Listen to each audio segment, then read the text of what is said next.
The average person opens up Instagram 150 times a day, but that's by design. Like you said, companies, from product design, they're putting fortunes in to understand why we do what we do.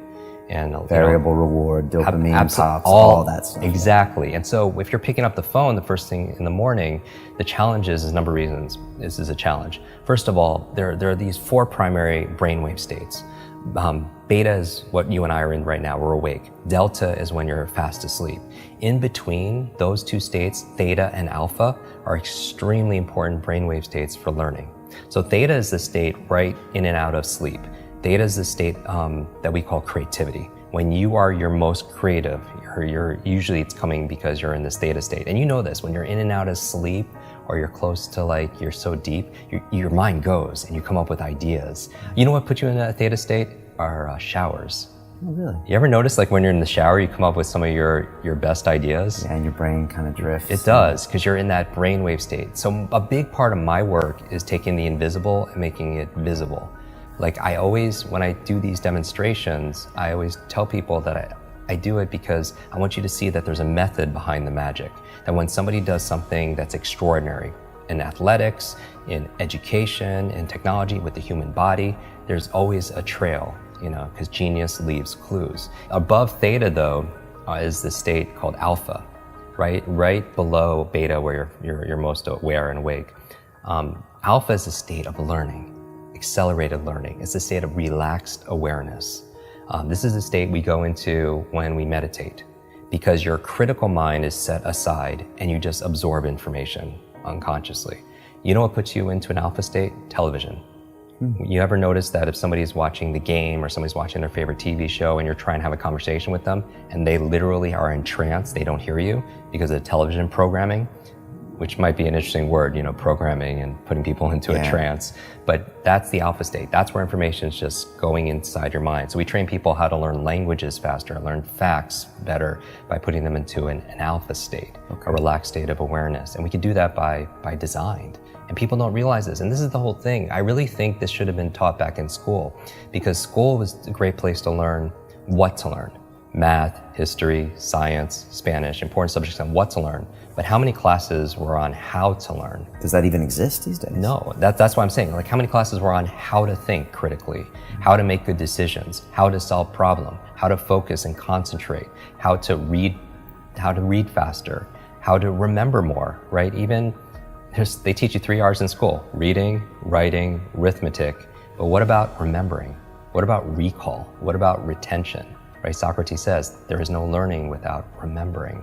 And that's really the basis of it all. But I would say that knowing you're in this alpha theta state first thing in the morning, you're very suggestible, right? And if the first thing you're picking up is your phone, then that really is rewiring our brain for 2 things. The dangers. That's going to really decrease your level of productivity and performance. Number 1, it's training you to be distracted. And we talked about that. Every like, share, comment, everything is just making you just pay attention to everything else, and rewiring your brain. So when you're having a conversation with somebody, you can't even focus because you've trained your brain to do otherwise. And that's why mindfulness is so important, whether it's meditation or something else, because it's not that I don't meditate every single day just to be at peace and be in the Zen state. I do it because it's a mental exercise. It improves my cognitive capabilities, meaning that when my mind goes somewhere else, that's the opportunity. Because when I pull it back with my breath or visualization, I built that muscle. Because here's really the basis of my work is really about taking nouns and turning them into verbs.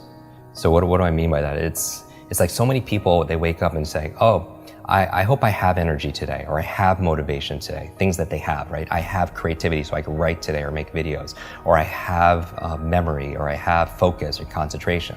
Those aren't things you have, those are things you do. And so you don't have love, you do loving things. You don't have energy, you do things that give you energy. Just like that applies, same thing with learning. You don't have focus, there's a process for doing focus. You don't have a memory, there's steps to improve your memory or to remember things better. Creativity is not something you have, there's actually a process for creativity. So you should never suffer from writer's block or anything else like that, because that's where if you don't understand how you work, when I was talking about self-awareness and understanding ourselves, I think if somebody wants to improve their their self-esteem overnight, just study your brain. Like you'll get a boost of confidence and pride like instantly, because it is the most incredible, I don't even know what to call it, a device, a supercomputer, what, in the whole universe. You know, it's not just about going out to Mars and all these other places. I want to go in here, because this controls what? Everything, our careers, our income, our health, our relationships, you know, whether or not you get, you know, complete. We were talking about this before our conversation here. What, you know, when you're training for Ironman and triathlons and everything else, is how much of it is mental. Like we know, like everyone knows what to do, but do they do what they know? Because common sense is not common practice. And it's a myth that knowledge is power. Knowledge it has the potential to be power, but it only becomes power when we use it, when we apply it. Like people think they should get points for buying books and sitting on their shelf, and it just sits there and becomes like shelf help, not self-help, right? Self-help, yeah. Or somebody will go and learn something. They'll listen to a podcast like this or a show, or they'll go to a conference. They'll pay all this money, but they don't do anything with what they learn. And part of it also is because they forget it. You know, everyone knows there's a learning curve, but there's also a forgetting curve. Did you know, like the forgetting curve says that if you learn something once, within 48 hours, 80% of it is gone.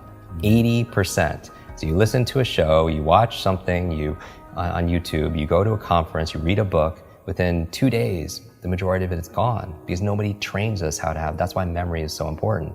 Okay. You know, and so the first thing, don't touch your phone, because it's training you to be distracted.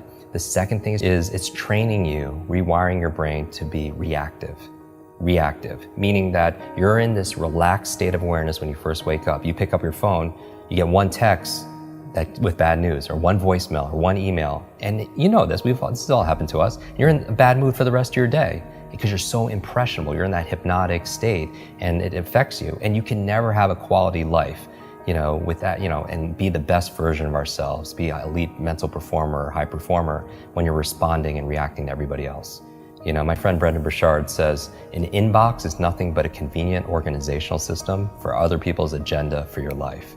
And how can you have vision for your life? Like for me, the night before, like I did a whole episode on my morning routine, like 10 things I do every morning to jumpstart my brain.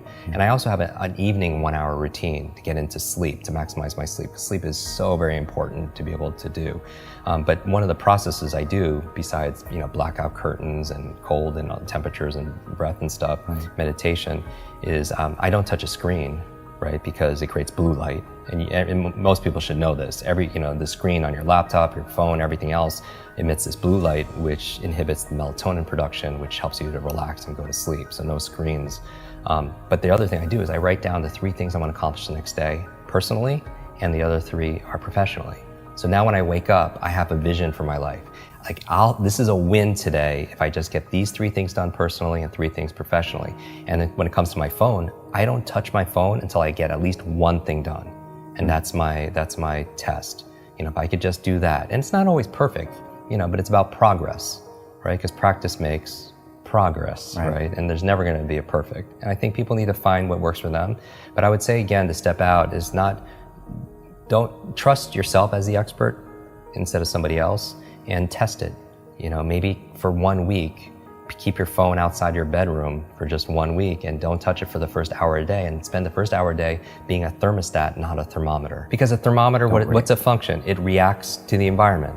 And that's a kind of crappy way to like live. Not that we do react to the environment. We react to the weather, right? We react to how clients treat us. We react, but to the degree we're happy is that we have the locus, the location of control inside.